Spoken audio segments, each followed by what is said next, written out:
मेरा नाम डॉक्टर असदुल्ला खान सुमरो है। मैं यहाँ अल्तमश जनरल हॉस्पिटल में माहिर अमराज़ क़ल्ब और हार्ट फेलियर स्पेशलिस्ट हूँ। मैंने अपनी आला तालीम बरतानिया यूनिवर्सिटी ऑफ लंदन से हासिल की। उसके बाद 21 साल तक मैंने सऊदी अरब के प्रिंस सुल्तान हार्ट सेंटर और किंग अब्दुल्ला मेडिकल सिटी मक्का में काम किया और पिछले 2 साल से अल्तमश जनरल हॉस्पिटल में काम कर रहा हूँ। यहाँ पर मैं हार्ट फेलियर के मरीज़ों के लिए एक ख़ास क्लिनिक, क्योंकि पिछले 33 साल से मैं हार्ट फेलियर के मरीज़ों को लुक आफ्टर कर रहा हूँ और इसलिए यहाँ पर सुबह और शाम हार्ट फेलियर के मरीज़ों के लिए एक ख़ास क्लिनिक कर रहा हूँ। हार्ट फेलियर की जो बीमारी है ये हमारे मुल्क में एक वबा की सूरत अख्तियार कर चुकी है और हार्ट फेलियर की बीमारी में अगर बरवक्त तशख़ीस और इलाज में पर तवज्जो ना दी जाए तो ये कैंसर से भी ज़्यादा जानलेवा साबित हो सकती है। इसका मकसद ये है कि हार्ट फेलियर एक ऐसी बीमारी है कि जिसमें अगर सपोज़ करके कि किसी को हार्ट अटैक हुआ है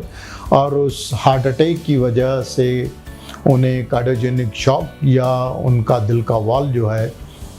वो शिद्दत से लीक कर रहा है या दिल के वेल में सुराख आ गया है या मरीज़ जो है वो एडवांस हार्ट फेलियर में जा चुका है, तो ऐसे मरीज़ों में बरवक्त तशख़ीस में अगर तवज्जो ना दी जाए तो ये मर्ज़ जो है वो जानलेवा साबित होता है।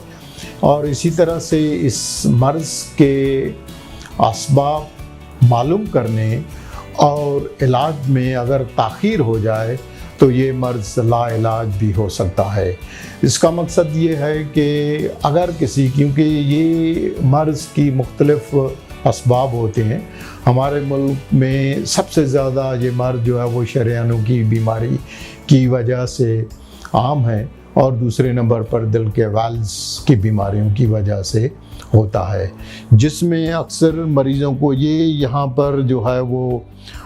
मरीज़ों के एक्सरेज नज़र जो आ रहे हैं, इन मरीज़ों में यूजुअली सांस की शिकायत होती है और जिसकी वजह से इनके दिल जो है वो काफ़ी बढ़ जाते हैं। तो इसलिए मैं इन मरीज़ों को हाथी की तरह जो है वो, क्योंकि इनका दिल जो है वो हाथी की तरह बड़ा हो जाता है। अक्सर मरीज़ों में जिस तरह से यहाँ नज़र आ रहा है,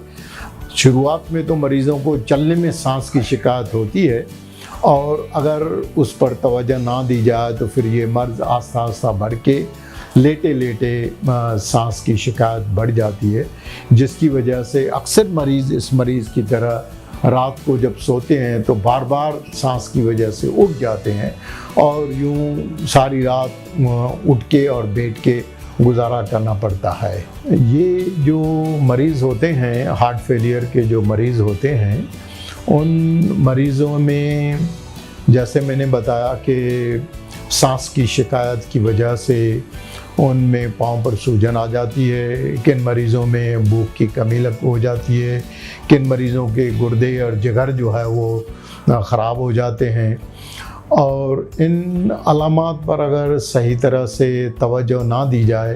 तो फिर आखिर में ये एक एडवांस स्टेज में चले जाते हैं। जब एडवांस स्टेज में इस किस्म के मरीज़ चले जाते हैं तो फिर इनके इलाज काफ़ी पेचीदा हो जाते हैं। यहाँ ये एक जो डायग्राम नज़र आ रही है और इसमें यहाँ पर ये टाइगर हार्ट और ये जो है वो एलिफेंट। टाइगर हार्ट का मकसद ये है कि इस किस्म के जो मरीज़ होते हैं इनके दिल तो छोटे होते हैं लेकिन अचानक इनकी सांस की शिकायत इतनी ज़्यादा बढ़ जाती है और जिसकी वजह से जब ये कार्डियोजेनिक शॉक या दिल में सुराख और कार्डियक टम्पोनाड हो जाता है तो ऐसे मरीज़ों में अगर फौरी तौर पर कुछ भी ना किया जाए तो ये फिर मौत का शिकार हो जाते हैं। और जो मरीज़ों में मर्ज़ पुराना हो जाता है तो पुराने मर्ज़ में फिर ये जो मरीज़ हैं इस तरह से बार बार इमरजेंसी में चक्कर काटने पड़ते हैं उनको और फिर बार बार अस्पतालों में दाखिल होने की वजह से कई दिनों तक फिर उनको अस्पतालों में दाखिल होना पड़ता है और जिसकी वजह से वो फिर बेरोज़गार भी हो जाते हैं, क्योंकि बार बार छुट्टियों की वजह से, बार बार एब्सेंट होने की वजह से फिर वो जॉब से भी फारिग कर दिए जाते हैं। अमराज़ क़ल्ब के मुख्तलिफ़ अक़साम होते हैं, लेकिन हमारे मुल्क में ख़ास करके नौजवानों में दिल के शरियानों की बंदिश और दिल के शरियानों की तंगी, जिसको हम एथेरोथ्रोम्बोटिक कोरोनरी आर्टरी डिज़ीज़ कहते हैं, और इन मरीज़ों में ख़ास करके हार्ट अटैक का मर्ज़ जो है वो काफ़ी ज़्यादा कॉमन हो गया है। और हार्ट अटैक की जो नौजवानों में आजकल जो सबसे बड़ी वजह जो है वो सिगरेट, तंबाकू नोशी, और अब जो है ये एक जिसको मैं कहता हूँ new toy in the town, हमारे कराची में क्रिस्टल आइज़ ख़ास करके नौजवान स्टूडेंट्स में, यूनिवर्सिटीज़ में ये क्रिस्टल आइज़ का इस्तेमाल जो है वो काफ़ी ज़्यादा बढ़ गया है। और इस क्रिस्टल आइज़ के इस्तेमाल की वजह से नौजवानों में हार्ट अटैक और हार्ट फेलियर, जिसकी वजह से हार्ट का मसल जो है वो कमज़ोर होके और उनके दिल बढ़ जाते हैं, और अचानक हरकत क़ल्ब बंद होने की वजह से अचानक मौत भी काफ़ी ज़्यादा कॉमन हो गया है। लिहाजा ये एक टिकिंग बम है, और जिस पर अगर हमारी हुकूमतों ने तवज्जो नहीं दी तो काफ़ी नौजवान जो है वो हार्ट अटैक, हार्ट फेलियर और हरकत क़ल्ब की बंदिश की वजह से मौत का शिकार हो जाएंगे। ये जो भी क्रिस्टलाइज़ का इस्तेमाल करते हैं वो उनको हम मुख्तलिफ़ स्टेजेस में, हार्ट के हवाले से 4 स्टेजेस में उनको कैटेगराइज़ किया है। तो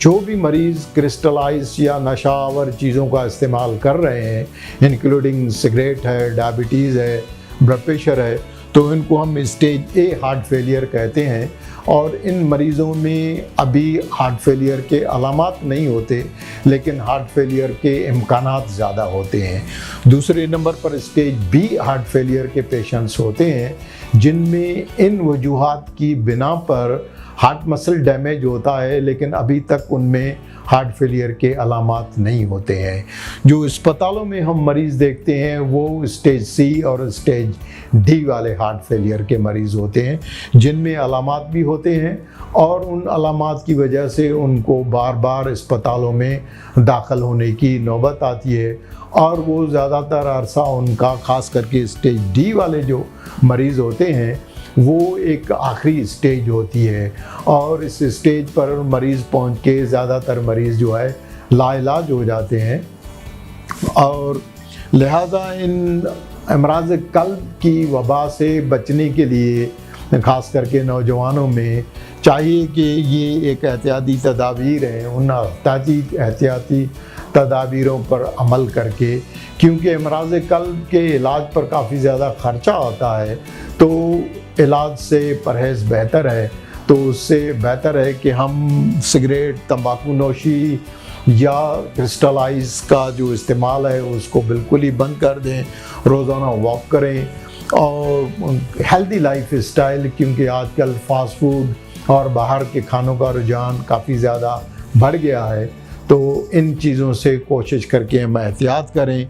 और गोश्त की बजाय जो है वो घास, यानी जानवरों की बजाय जो है वो घास यानी फल और फ्रूट का इस्तेमाल जो है वो ज़्यादा करें। और नींद जो है वो काफ़ी ज़्यादा ज़रूरी है। आजकल के नौजवान रात को देर तक कंप्यूटर और फेसबुक और व्हाट्सएप पर अपना टाइम ज़्यादा ज़ाया करते हैं, और जिसकी वजह से उनकी नींद जो है वो पूरी ना होने की वजह से अमराज़ क़ल्ब का ये भी एक रिस्क फैक्टर है। इसके अलावा जो मरीज़, पुराने मरीज़ अमराज़ क़ल्ब की बीमारी में मुब्तला हैं, अक्सर उनमें देखा गया है कि वो अपना इलाज पर तवज्जो नहीं देते और दवाएं छोड़ देते हैं, और डॉक्टरों को प्रॉपर तरीके से फॉलो नहीं करते हैं। तो उनको चाहिए कि अपनी मर्ज़ी से दवाओं को बंद ना करें, और जो मरीज़ों का वज़न, जिन मरीज़ों का वज़न ज़्यादा है, तो वो अपने वज़न पर तवज्जो दें, और इसके अलावा जिनको ब्लड प्रेशर और शुगर का मर्ज़ है, तो वो शुगर और ब्लड प्रेशर की जो बीमारियां हैं वो इलाज से ख़त्म नहीं होती हैं, उसको सिर्फ कंट्रोल कर सकते हैं। लिहाजा उनकी दवाओं पर वक्त और टाइम के साथ तवज्जो देना और इस्तेमाल करना ज़रूरी है। अगर आप दवाओं को बाकायदगी से इस्तेमाल नहीं करेंगे तो शुगर और ब्लड प्रेशर के कंट्रोल ना होने की वजह से आपको अमराज़ क़ल्ब और फालिज होने का अंदेशा ज़्यादा हो जाता है। और इसके अलावा जिन मरीज़ों में दिल के वाल्व्स की बीमारी है या दिल की पैदाइशी बीमारियां हैं, उनको अगर वक्त के साथ उनकी तशख़ीस और इलाज, क्योंकि ज़्यादातर ये वाल्व्स की बीमारियों और पैदाइशी बीमारियों में ऑपरेशन दरकार होते हैं, तो अगर इनके इलाज ख़ास करके ऑपरेशन वक्त और टाइम से अगर ऑपरेशन नहीं किए जाएं या ताख़ीर हो जाए तो फिर ये पल्मोनरी हाइपरटेंशन डेवलप करके और एडवांस हार्ट फेलियर में जाके फिर ये लाइलाज हो जाते हैं। या जिन मरीज़ों को दिल की रफ्तार गैर मुनज़्ज़म है, जिनको एट्रियल फिब्रिलेशन है या उनके दिल के वाल्व तब्दील हो चुके हैं और जिसकी वजह से वो खून पतला करने वाली गोलियां वारफरीन का इस्तेमाल करते हैं, दवाएं तो वो इस्तेमाल करते हैं, लेकिन चुनाचे उनके वारफरीन थेरापेटिक रेंज में ना होने की वजह से या वो वारफरीन का इलाज बंद करने की वजह से उनमें दिल का जो वाल्व है वो ख़राब होकर और फालिज होने का अंदेशा बढ़ जाता है। लिहाजा इन सब चीज़ों से बचने का यही एक तरीका है कि हम इन एहतियाती तदाबीरों पर अमल करके और अमराज़ क़ल्ब और फालिज पर कंट्रोल कर सकें। मैं यहाँ अल्तमश हॉस्पिटल में सुबह 10 बजे से लेकर और दोपहर के 1:30 बजे तक हार्ट फेलियर के मरीज़ों और उसके अलावा मुख्तलिफ अमराज़ क़ल्ब के लिए अवेलेबल होता हूँ और शाम को रोज़ाना 6 बजे से 8 बजे तक अवेलेबल होता हूँ। हमारे यहाँ इकोकार्डियोग्राम की फैसिलिटी मौजूद है और उस इकोकार्डियोग्राम उसी दिन ही उसको टेस्ट करके और उसी दिन ही हम रिपोर्ट करके मरीज़ को फारिग करते हैं।